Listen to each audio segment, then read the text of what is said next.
이번 영상은 외야 3편입니다. 1편과 2편을 안 보신 분들은 찾아봐 주시면 정말 감사하겠습니다. 좌타 외야수평과 우타 거포영 선수, 네 선수를 살펴보았고요. 이번 영상에서는 오툴 플레이어로 평가를 받고 있는 두 선수를 소개하도록 하겠습니다. 과거엔 단 하나의 재능만 확실하게 있다고 한다면 1군에서 살아남을 수 있었고 주전에 도전할 수 있었습니다. 그런데 최근에는 5가지를 모두 잘하는 선수들에게 기회가 돌아가고 있어요. 타격, 수비, 주루, 타워, 송구 5가지를 어느 정도 기준점 이상을 보여주어야만 기회를 받을 수 있는 판이 되었습니다. 그만큼 요구하는 게 많아졌다고 할 수는 있을 것 같아요. 진짜 예전에는 3할의 컨택 또는 20개 이상의 홈런 또는 수비력이 정말 뛰어나다고 한다면 기회를 받았던 게 사실이긴 하거든요.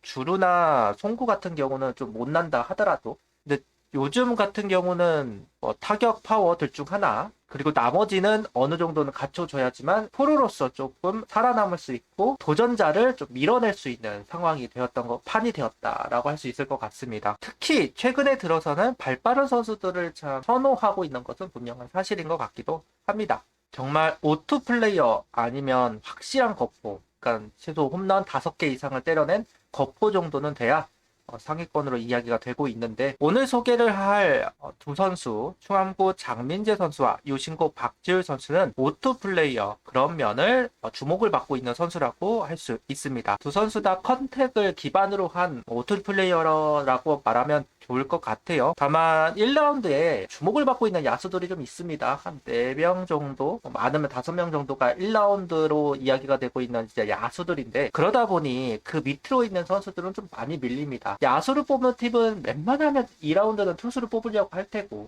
최소한 3라운드에서 5라운드로 그 밑으로 이제 평가받는 선수들은 좀 밀릴 가능성이 높다. 이 두 선수도 마찬가지인 것 같아요. 한 3라운드 더 밀린다면 5라운드까지도 이야기가 되고 있지만 그래도 5라운드 밑으로 내려갈 것 같지는 않은 두 선수이기도 합니다. 그래서 한번 주목을 해볼까 합니다. 어쨌든 오툴 플레이어 외야수는 언제나 구단들은 관심을 있게 찾아보는 편이고 확보하려고 하는 유형의 선수들이니까요. 충분히 지명권으로 이야기는 할 만합니다. 먼저 장민재 선수부터 이야기를 하도록 하겠습니다. 08년생 186cm 87kg 우타 선수입니다. 오투를 좋아하는 팀은 주목을 해볼 만하다라고 생각이 들어요. LG도 그렇고 기아도 그렇고 이런 선수들을 좀 좋아라 하는 팀 중 하나이긴 하거든요. 1라운드에 투수를 뽑는 팀들은 장민재 선수를 좀 주목할 필요는 있을 것으로 보여지기는 합니다. 성적을 살펴보면 타율은 3할 3분 7리, 장타율은 4할 7분 1리, OPS는 0.941을 기록했습니다. 상위권 야수치고는 타율은 좀 낮은 편이기는 하죠. 근데 3년 내내 꾸준한 모습을 보여주었어요. 그러니까 업다운이 있는 모습을 보여주지는 않고 꾸준하게 일단은 자기 성적을 만들어낸 선수입니다. 고등학교 1학년 때도 3할 4푼 고리, 2학년 때 3할 2푼 1리를 기록을 했어요. 타점도 어느 정도 이제 타점은 계속해서 늘어나는 편이고 홈런도 마찬가지입니다.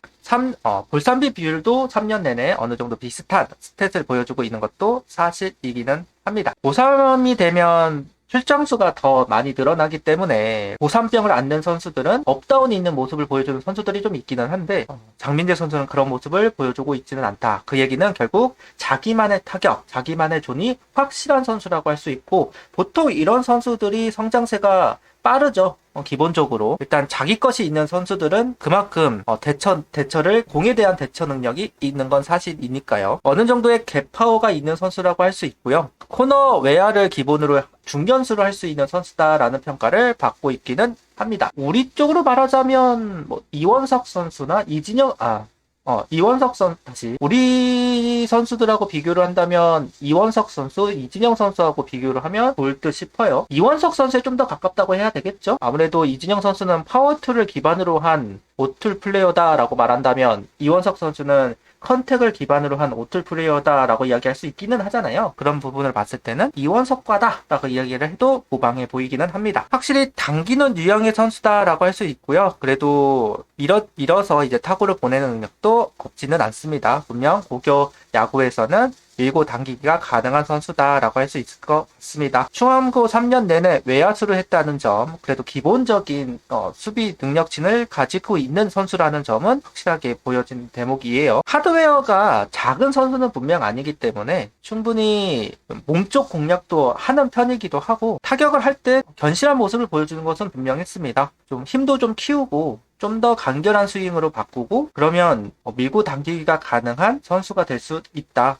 가능성이 좀 있는 선수라고 생각을 해볼 만합니다. 하나도 다시 처음부터 하나도 어느 정도는 관심이 있기는 할 겁니다. 왜냐하면 이원석, 이진영 그리고 유로결 요 세 선수가 결국은 경쟁을 하던 선수들인데 현 시점에서 본다고 한다면 아무래도 이원석 선수가 좀 더 존재감을 보여주기 시작을 하였고 그 세 선수의 경쟁은 이원석 선수의 승리로 판단이 됩니다. 그 다음은 유민, 김해찬, 박주진 이런 선수들이 이제 두 번째 이제 경쟁 구도를 가져갈 텐데 한지훈 선수가 1루가 아니라 외야 쪽으로 가면 한지훈 선수도 이제 경쟁자가 되겠죠. 요 라인은 결국 코너 외야예요. 중견수는 아닙니다. 유민 선수가 중견수가 가능할 거다고 이야기를 하고 있지만 아직까지는 중견수로 일단 기회를 많이 받지는 못하고 있거든요. 구분을 한다. 중견수를 원한다. 우타 외야수 중견수가 필요하다. 라고 판단을 했을 때 현 시점에서는 유민 선수 그와 발맞춰서 경쟁을 해줄 수 있는 선수가 필요하다. 그렇다면 장민재 선수도 고민을 해볼 필요는 충분히 있다고 생각이 듭니다. 어쨌든 이원석 선수처럼 그리고 유민 선수처럼 코너 외야를 중심으로 중견수가 가능한 선수이기는 하니까요. 관심은 분명 있을 것 같고요. 만약에 5라운드까지 밀린다고 한다면 6라운드까지 밀린다고 한다면 한번 하나는 고민해 볼 수는 있을 것 같습니다. 다음은 박지울 선수를 살펴보도록 하겠습니다. 187cm, 88kg, 우타, 오투 플레이어 박지울 선수고요. 개인적으로는 배정대 선수가 생각이 나는 박지울 선수이기도 했습니다. 다만 중견수가 어렵다는 평이 있기는 합니다. 그러다 보니까 5라운드, 6라운드까지 이야기가 되고 있는데 이 평이 안 나가서 그런 거 같거든요. 중견수로서 역할을 많이 안 해서 발이 느린 선수도 아니고 유신고 중견수는 조희성 선수입니다. 앞서도 이야기를 했지만 조희성 선수는 프로에서도 중견수가 가능할 거라고 판단이 되는 선수예요. 어떤 감독이 그 선수를 놔두고 박지울 선수를 중견수로 쓰겠어요. 그리고 프로에 와서 한번 중견수를 도전할 수는 있을 거다라고 생각이 들기는 합니다. 그래서 개인적으로는 아까도 얘기했듯이 배정대 선수가 좀 생각이 많이 났습니다. 성적을 살펴보도록 하겠습니다. 타율은 4할 6분 7리, 장타율은 6할 9분 3리, OPS는 1.269를 기록하고 있습니다. 삼진 16개를 당한 동안 볼넷은 15개를 얻어냈어요. 배정대 선수가 생각이 난다라고 이야기를 했는데요. 홈도 조금 비슷해 보이기도 하고요.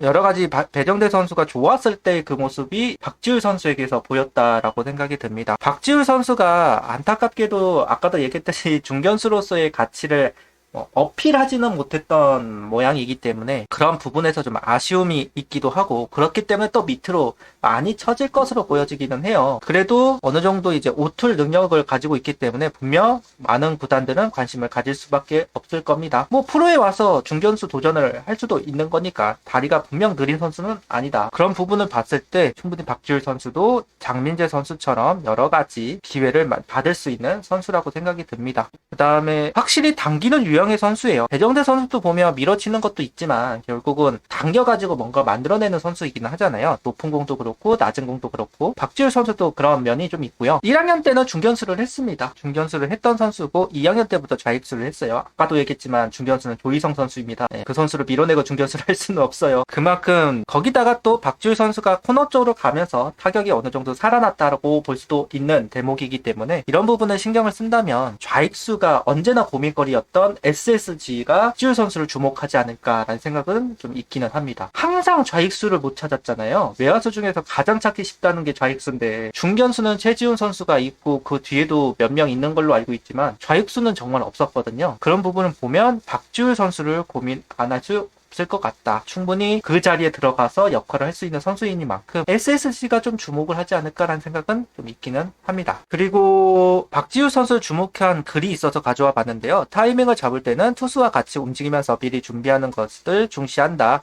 투수가 스트라이드를 하고 랜딩을 할 때까지 공을 잘 봐야 칠 수 있다. 출발 시점을 자체를 늦지 않으려고 노력한다. 수비에서는 우익수로 출장을 해도 될 정도로 강한 어깨를 자랑한다. 모 관계자는 팀 내 올해 최고의 강견을 자랑하는 강기문이 있어서 저익수를 보지만 어느 우익수에 뒤지지 않는 강견이라고 평가했다. 수비에서는 첫발 스타트를 중요시 여기면서 몸의 밸런스를 신경 쓴다. 판단 실수가 있을 때 중심 자체가 한쪽에 완전히 쏠리지 않도록 항상 어디로든지 뛰수갈 수 있도록 밸런스를 만드는 데 집중하고 있는 선수다. 이렇게 이야기를 하고 있습니다. 이외에도 많은 선수들이 있어요. 이하람, 최세환 선수나 김재석, 이산, 김현준, 정영호, 권상혁 선수, 여기 배종현 선수까지 이외에도 정말 많은 외야수들이 이름을 올리고 내리고 있습니다. 제가 이렇게 오늘 소개하고 이렇게 적어놓은 선수 말고도 지명권으로 이야기되고 있는 선수들이 정말 많아요. 어쨌든 많은 외야수들 중에서도 그래도 상위권으로 소개가 되는 선수들을 진짜 6명 정도를 소개를 했으니까요.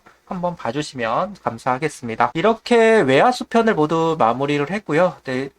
내일은 다시 한번 투수 쪽으로 한번 알아보도록 하려고 합니다. 투수들이나 내야수들에게 밀리는 것은 당연합니다. 포수를 하다가도 외야수를 하고, 내야수를 하다가도 외야수로 가고, 투수를 하다가도 외야수로 가고, 그러다 보니까 양쪽으로 외야수가 부족하는 경우는 거의 없거든요. 타격만 잘 된다고 한다면. 그러다 보니 고등학교 때부터 외야수로 밀린 선수는 그렇게까지 신인 드래프트에서는 선호하는 편은 아닌데, 그럼에도 불구하고 외야수로서 가치를 인정받는 선수들라고 하는 거는 기본적으로 진짜라는 얘기가 되겠죠. 오늘까지 소개를 한 선수들은 그만큼 인정을 받고 있는 외야수들이기 때문에 진짜들이다 라는 이야기를 하면서 이번 영상을 마치도록 하겠습니다. 구독, 좋아요, 알림 설정 부탁드리며 영상을 봐주셔서 감사합니다. 하이퍼도 부탁드립니다.